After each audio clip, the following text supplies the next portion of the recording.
Thanks, Susan, and thank you very much for the chance to be here to talk to you. What's the real question, the real issue? Somehow we have to limit access to the climate.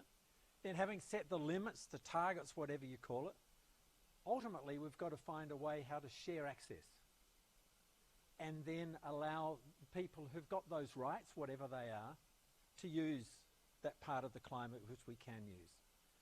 There's some really important policy realities that have to be dealt with. Ultimately, Australia is going to have to deal with not just the targets to 2020 or 2030 or 2050 or 2070. In fact, we're going to have to deal with this problem forever. And that's a very important first building block. The current policy approach in Australia, I think, is kindly described as messy and probably less kindly described as clumsy. We've set up electricity markets that are working very, very well, but don't really have to deal properly with the targets. We're subsidising lots of things, issuing grants all over the place in a way that is very unpredictable. I can predict with certainty that in the next few weeks there'll be some more promises made, some of which will be honoured. But if you're in business, you won't know if you're going to get one of these or not.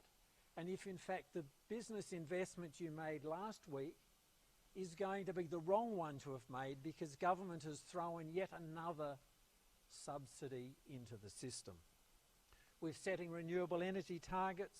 We've got some quasi-emission trading systems working where some people get credit, some people can't. We're talking about setting up strategies of various sorts. It's not a tidy process. We also haven't agreed on what the target is.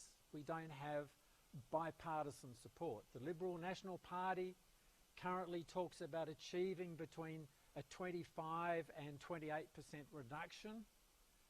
The Labor Party is talking about a much more ambitious one, a 45% target by 2030 and net zero emissions by 2050. If you look at how the pie is cut today, electricity is around about a third of our emissions, the blue bit. There's the technology around now probably to take that to zero by 2030, 2040. Stationary energy, the red bit, can be probably similarly produced if some of the research you're going to hear about comes to fruition. Transport is also solvable by moving to electric cars, hydrogen, and we're left with agriculture and some complicated other bits that I don't need to go in. But I think it's important to understand and now to start discussing how we're going to deal with the post-2030, post-2040 agenda. Business in all of this wants policy certainty. We've learned that business is good at innovating when you give them clear direction and confidence, and they do invest.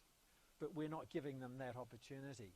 The first thing we could do is decide to set a target and keep Australian emissions within that, to set up a regime, as we have in our water management systems, to stick within the limit, whatever it is. Yes, we'll get some cheating. Yes, we'll have to deal with it, but the mechanisms that are needed to do that are known.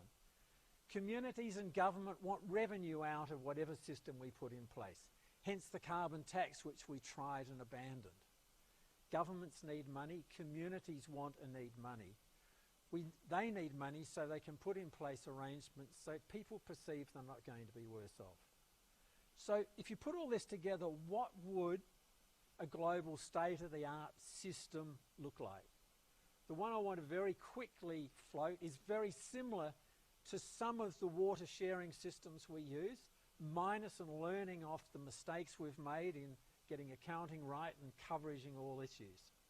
We could agree as a nation to set an annually determined limit and lock it in place.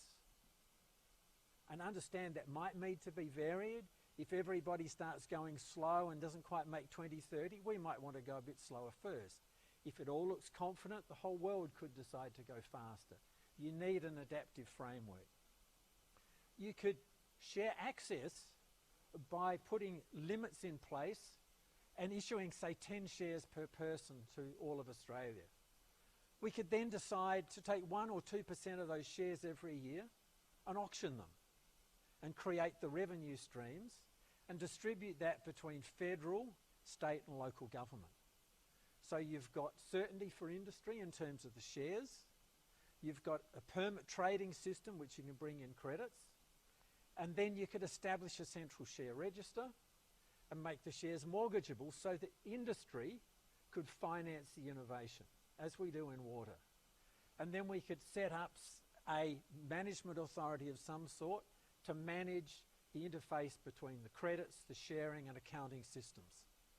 Very simple, there's a lot of detail around, but it could be rolled out by, if you think through this and look at carbon prices and carbon taxes around, that share portfolio would probably be worth about 50 billion. A 1% return would produce about 5 billion per annum. Governments could still subsidise and do whatever they want to do, but they might backtrack once they see the industry comes in and innovates and adjusts. Implementation, you would grandfather in all of the existing emitters. You could start with electricity next year quite comfortably. Large stationary industry actually the year after. Smaller energy stationary systems and sources by 2023. And agriculture and the other emissions down the track. We'd need to talk carefully about that. But essentially, that's a framework which is doable, very simple to put in place, and would be global state of the art.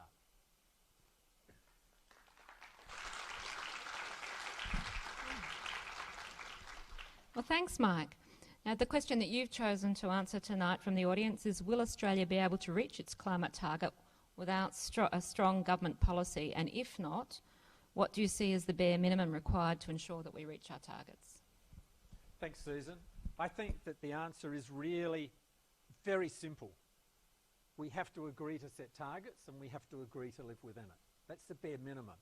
If we talk about it and take the current messy, clumsy approach that we're doing at the moment, we can be confident that we will miss the targets because they always seem too hard, too difficult, we won't quite get there. So we have to commit to meeting them, and we need to have an accounting system which is robust, which means there have to be share registers, shares have to be allocated, and they have to be tradable. And the permits and the credit type system, the sort of things we'd heard earlier from people like Bronwyn, if they're going to be credits, then there has to be an accounting system that records how many of those credits have been allocated and how they're being used. And we have to build a system which adaptively manages our way forward. And it has to look something like what I've put to place. We can have a temporary emissions trading system, you can have a temporary permit system, but ultimately if this nation could commit to dealing with climate change forever and putting a robust accounting system in place, we would lead the world. And while we still have problems in water, I think it's undisputed around the world that Australia now has one of the very, very best water management systems, and it's been amazing to see how much technology has come to Australia because of the water trading and water sharing systems we have. Australia could do the same in climate and profit all the way as we go forward.